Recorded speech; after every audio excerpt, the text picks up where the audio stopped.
tak tak tak gheni gen khiti gheni tak tak tak tak gen khiti gheni tak tak tak tak gheni gen khiti gheni tak tak tak tak gen khiti gheni tak tak tak tak ghen ghena khit tak khiti ghena khit tak ghen ghena ghen dao ghen ghen dao ghen হয় প্ৰথমতে সমূহ সংবাদ মাধ্যমৰ দাদা বন্ধুসকলক মই নমস্কাৰ জনাইছোঁ আৰু অসমবাসী ৰাইজ তথা বঙাইগাঁওবাসী ৰাইজক আগন্তুক ৰঙালী বিহুৰ শুভেচ্ছা জনাইছোঁ।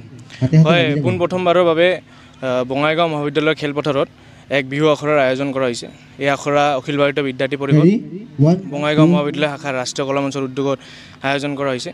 এই আখৰাত সমূহ বঙাইগাঁও মহাবিদ্যালয়ৰ ছাত্ৰ ছাত্ৰী তথা বঙাইগাঁও অঞ্চলৰ ছাত্ৰ ছাত্ৰীয়ে অংশগ্ৰহণ কৰি অসমৰ যি স্বাভিমানস্বৰূপ বিহু এই বিহু আগবাঢ়ি লৈ যোৱাৰ বাবে আগবাঢ়ি আহিছে। যিহেতু বিদ্যাৰ্থী পৰিষদে জন্মলগ্নৰ পৰাই ছাত্ৰ ছাত্ৰীৰ হিতাৰ্থে আৰু ছাত্ৰ সমাজৰ হিতাৰ্থে কাম কৰি আহিছে আৰু ব্যক্তি নিৰ্মাণৰ যোগেদি সমাজ নিৰ্মাণ আৰু সমাজ নিৰ্মাণৰ যোগেদি ৰাষ্ট্ৰ পুনৰ নিৰ্মাণৰ যি সংকল্প এই সংকল্পক বাস্তৱায়িত কৰাৰ উদ্দেশ্যে বিদ্যাৰ্থী পৰিষদৰ যি কাৰ্যসূচী এই কাৰ্যসূচীসমূহ অনুষ্ঠিত কৰে। আৰু যিহেতু বিহু আমাৰ অসমৰ গৌৰৱ আৰু অসমৰ স্বাভিমানস্বৰূপ বিহু যাতে আগন্তুক দিনত ছাত্ৰ সমাজে বিহুক আৰু আগুৱাই লৈ যাব পাৰে সেই উদ্দেশ্যে বিদ্যাৰ্থী পৰিষদে এই কাৰ্যসূচী অনুষ্ঠিত কৰিছে। ধন্যবাদ।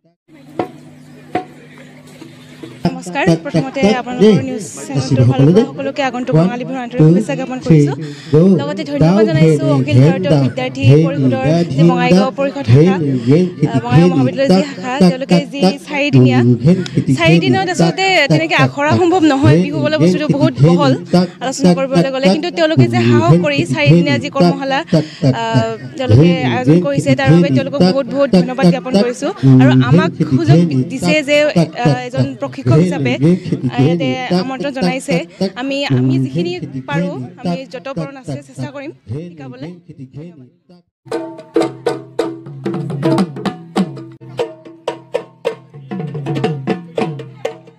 এক নম্বৰ ভংগীমা, 2 নম্বৰ, 3 নম্বৰ, 4 নম্বৰ।